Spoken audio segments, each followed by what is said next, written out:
Chord Pod and Triple. Welcome back to Sound the Siren. I'm Xavier. I'm Dylan. Welcome back to another episode. Boys, how are you this week? We are waiting for the grand final. It's the last week of September, and this is what we all look forward to, whether it's our team or not. Yeah, very excited to see how this week will go. I think it's set up to be a great grand final. There's a few storylines going on here as usual, but could be cool to see the drought breaking demons, or see if the Dogs can get the second in 5 years. So looking forward to it. Yeah, I'm very excited for this game. I think they've pretty much been the two best teams all year. They're definitely the two most informed teams. Only bad patch for either team was really the Dogs' last 3 or 4 weeks of the home and away season. But yeah, I think both are in incredible form. We saw that in the prelims where they both dominated their respective opponents. So very, very excited for it. I'd say if the script was written perfectly, it'd have the Dees winning to break their drought. But With Nathan Jones playing. yeah, with Nathan Jones playing, unfortunately he won't. But the Bulldogs nonetheless are a big, big chance, and they will be roaring all day. We'll start off in chronological order. Who will kick the first goal?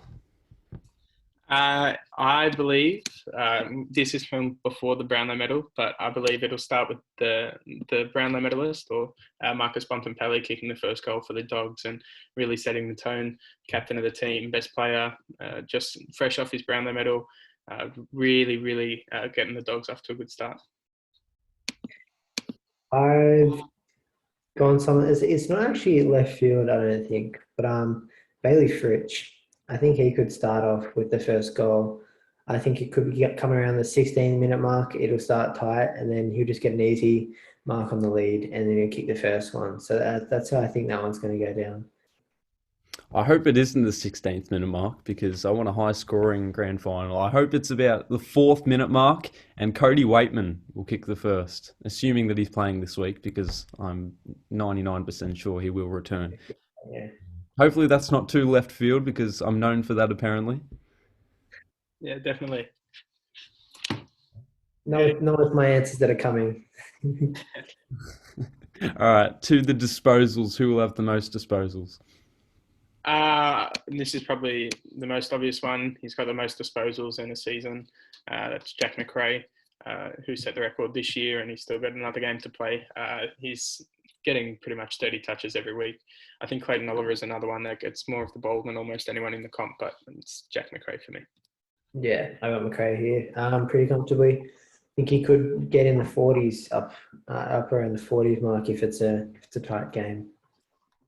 Yeah, Macrae and Oliver for their respective teams, but Jack Macrae overall for me as well. Now to the goals. Who will kick possibly a bag, but just the most goals?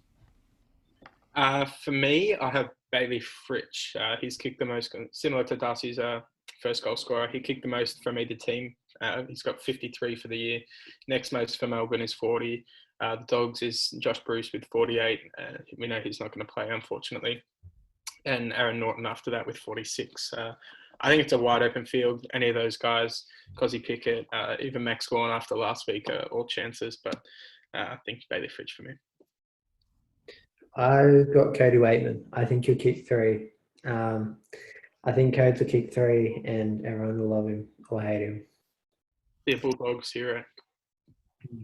I have Bailey Fritsch as well because his archetype is hard to match with. You don't know whether he's a small forward or a tall forward. He can play both roles. He's versatile. So I have Bailey Fritsch kicking the most goals. And to the Norm Smith, we'll kick it off with you, Zabe. I'll give you my winner first. We'll do the winner first because the Norm Smith gives away who we think will win. Okay, unless it's a Gary Ablett-esque performance. Or a Chris Judd, best player ever.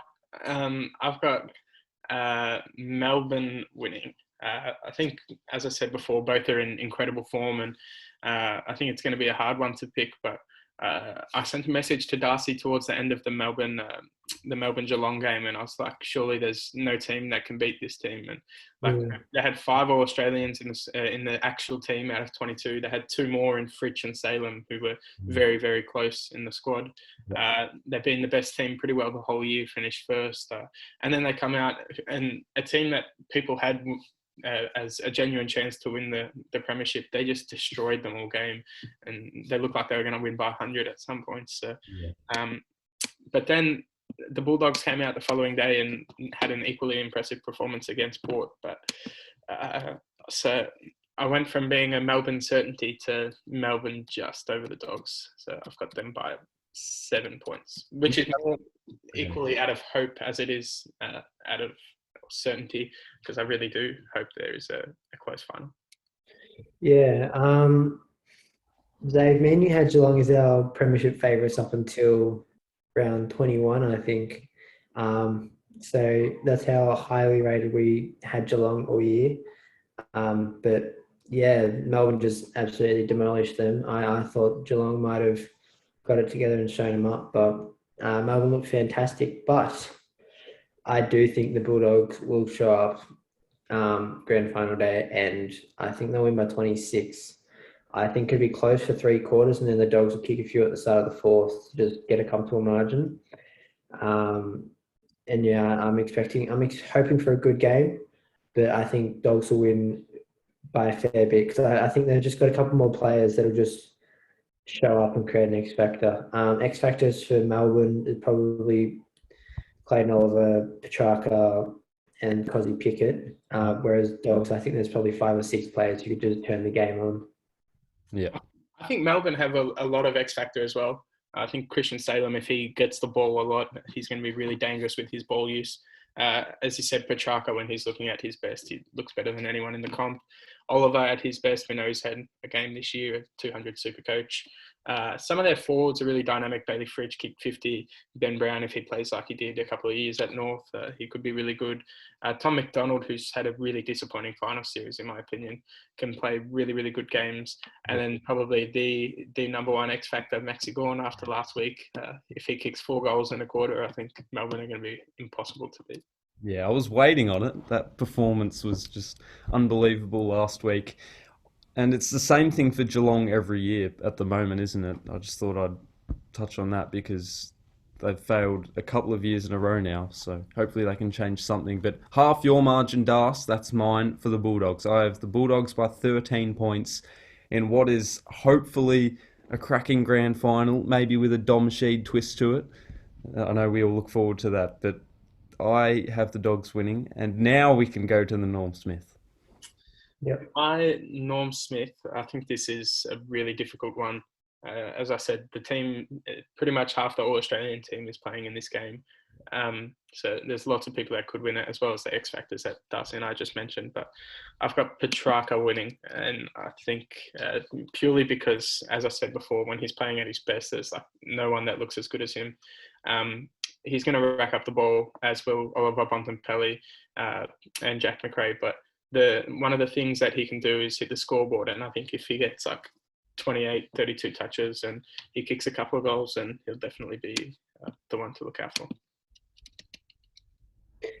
I spoke about this in a different episode, but I think Luba could show up. I think we could have a Tom Liberatore, Norm Smith medalist. I think if he's going to rock up, and if he does, he'll be what gets the Dogs over the line, I think. So I've got Tom Liberatore, and he sort of fits the build of, obviously other than Dusty, but he sort of fits the build of what I imagine Norm Smith medalist to be. Yeah. No, I do admire your optimism, Das. I have chosen a pretty simplistic option. I have Jack Macrae winning it, and I know you're thinking, where's the Bont? I just feel like Jack Macrae is going to have one of those days where he has leather poisoning, 40 disposals.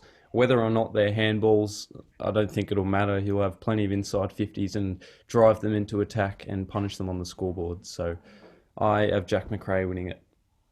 I think the one thing on Libba is his year this year, I think, is underrated because of the year he had last year. Like last year, he literally got dropped from the Bulldogs, I think at least once, maybe twice.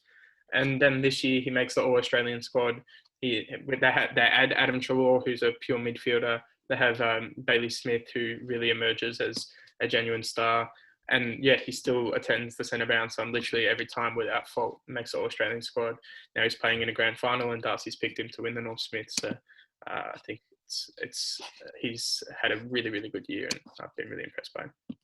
Hey, Zave, you touched on X factors, and we've skipped past a couple. Caleb Daniel could possibly be one of those, but Alex Keith, depending on who he matches up on, I know there's multiple forwards for the Demons, but he's returning this week, so he could lock down one of them, and then depending how Ryan Gardner plays, if he does suit up, they could shut all the forwards down, and Bailey Fritsch might be held goalless or just a one goal. But that'll be an interesting matchup, of course. Now, Das, we know how you love your petitions, and you have a new one for us this week. I haven't started the petition yet, but I think it's gaining a bit of momentum. So we all know the NBA approach of if you played even a single minute, in the case of Andrew Bogut, in the championship team that season, even if it's in the regular season, you get a championship ring. Do we think the AFL should consider a similar thing? Whereas if you played, even like if it can be one game, they might decide to make it 5 games. They could have some sort of qualification. But if you meet that requirement, do you deserve a premiership medal? I don't think they should take the NBA model because the NBA, I'm pretty sure to certain that they get to give rings to whoever they want. So even if they don't play, they can give them. We saw with the Raptors, they gave their super fan that sits courtside every game a ring. Drake got a ring as well. So I don't think that's the model to go by. But as you said, 1 game, 5 game maximums, then maybe. I think if they have played 5 games this year, then they probably are deserving. I think Josh Bruce is, as well as Nathan Jones, Josh Bruce is a perfect example. I touched on it just before. He led them in goal kicking for the entire year, even still after not playing in their 3 finals. And he's had a very, very good year. And if they win, he's not going to get any recognition for it. Yeah, there's been plenty of examples all over the years. You've had Bob Murphy missing out on his. You've had Nick Nat missing out. Andrew Gaff as well in the same year after his suspension. Yeah, but I think it could be interesting because it could change the approach for some suspensions as well. An example is the Toby Green one. I think they suspended him just so that he'd miss the grand final no matter what. And I think that's the length that they wanted to go at. But if that was a regular season, if that was a home and away thing, that'd be 6 weeks. So I think if it's the idea of, I know missing the grand final is a big thing, but if it's the idea of preventing from winning a premiership that's influencing the length of suspension, I think that needs to change in some way. There's multiple arguments to this because you could stick with tradition, but also if you compare the NBA to the AFL, there is 42 players on an AFL roster as compared to 13 on an NBA roster. So that's already 29 medals in itself. And I tend to think that we should just give those who are deserving, aka Nathan Jones or Josh Bruce, because But then there has to be a ruling. There has to be a ruling. that's the other issue because you can't just single out someone. But I'd say, depending on who wins, we will see another medal presentation for Josh Bruce or Nathan Jones from Bev or Simon Goodwin. No, Bev couldn't do it again because everyone called him corny. And Melbourne couldn't give, Simon Goodwin couldn't give his to Nate Jones because he won't be there. He's in Melbourne, yeah. Yeah, but maybe Josh is in Melbourne too. they could reunite maybe after the grand final, but it's really tough because 30 medals as opposed, or sorry, 42 as opposed to 13. It's a big difference. Yeah, if they made it like 5 games, 10 games, though, that's only around 30 players getting that at most. At most, I think it'd be closer to be 26. So, like, it's not just the players that rock up on the day that get you to a premiership. It's every player that played throughout the year. There's won games that get you to the premiership. I think the fact that premiership players are remembered as ones who simply just stood on the field in the day. Like Cameron Mooney had 0 disposals and was a premiership player. But then I'm sure there were players during that year for North Melbourne who played 10, 15 games and missed out. I agree with that point. You said Cam Mooney if he got 0 touches, but then there's someone that gets 30 touches in all of the finals leading up to it and injured the week before and he doesn't get any recognition for it. And I'm sure if you ask any player on any team that won a premiership, they'd say that all of the players that played and all of the players that trained, all of the players that helped, even if they're delivering water, they all led them up to delivering their premiership cup to their team. So I think depending on how big their role was, they definitely do deserve it. But then the issue is, where do you draw the line? And if you're happy to alter that to about 5+ games, that's already cut out about 20 players. So that might just be an additional 10 medals as opposed to At 30. most. I don't think medals is. I don't think the idea of medals and the cost of the medals is anything. Yeah. That I'm sure that's not an impact. It's more the prestige of the award. But I don't think they'll be taking away anything by introducing it. People say, "Oh, then it's just a participation award," but it's not. Like if you played a game in a premiership side that year, I think it's more than a participation award. You train with them all year. You're part of the culture. You're best mates with all these blokes. It's not a participation award. It's definitely deserved. Yeah, no, it's definitely a talking point, and we'll see if it builds momentum. I think one of the AFL accounts posted an article about it on social media over the week. I think even Yeah. Josh Bruce commented on it and And said, Adam Tomlinson too. Yeah, Adam Tomlinson as well. Tomlinson and commented even on I think Jaden Hunt, he's been in their best 22 all year and then got injured just before the finals. He's played almost every game, so he's probably not going to play this week, and he's another one that definitely deserves one if they were to win. Exactly. Just one final question. We'll veer away from this. Who will match up with Max Gawn? I think I think it's going to be double teamed. it'll Okay. be I Steph think Martin, obviously, when he goes to the centre bounce. And I think if he goes forward, you probably have to put Alex Keith on him, given that he'll be really, really dangerous. Yeah. And he's obviously their best key defender. But it's hard to change matchups like that when he keeps swinging from forward to ruck, and then they bring in Jackson. They've still got McDonald and Ben Brown. And as a key defender, you probably want to stick to the one opponent for the duration of the game. So it's a tough one to answer, but I'd say Stephen Martin and Alex Keith. Yeah. And whether or not they utilize Tim English in the ruck, because at some point you have to try and control him and minimize his impact. If he's kicking 4 goals in a quarter, that is Shaquille O'Neal for you, for the Lakers. That is a different type of dominance that is unmatched. So, yeah, that's just one thing that I've kept in my head, because Geelong couldn't do it last week, and the Dogs have had their issues with the ruck as well. I think Steph Martin can play a lockdown. I think that's the type of role he could play. He might not win the contests, but I think he can restrict his impact. I do think Stephen Martin did add another layer to their game last week, and we know he's not going to rack the ball up. But as Darcy said, he can play a negative role. He tries his heart out every week, and he plays like a bruising type of game. We know, as I said, he's not going to get touches, but he can tackle. He follows up the ball very well. He halves contests, and I think all of those things are going to help the Bulldogs win the ball at the source. All right, boys, let's just hope for a close game. That's always what I look forward to as a neutral fan. So let's all enjoy the day, and hopefully there's crowds next year. Because Sure. Well, hopefully crowds in Melbourne at least. Yes, sorry, crowds in Melbourne, New South Wales. We can beat this virus. But that's all for this week. Make sure to check out our social media links in the description. Order your beanies. There's a couple of new ones, and there's not many left. We've got the Bleefmans incoming. Xavier Vogrig special. He was nagging us about him for quite a while, so we ended up getting him in. So there's not many of them left. And then we've also got the Gone Mad. They've been selling pretty well. Brand new design. We ripped it up the other night. They should be coming in on Monday. So if this is posted by Monday, and if you did want to get one of them, I'd order it now with Express Post, and then it might be a chance to be there by grand final day. Let us know who you have winning the grand final. Make sure to like, subscribe, and we will see you next time. Thank you.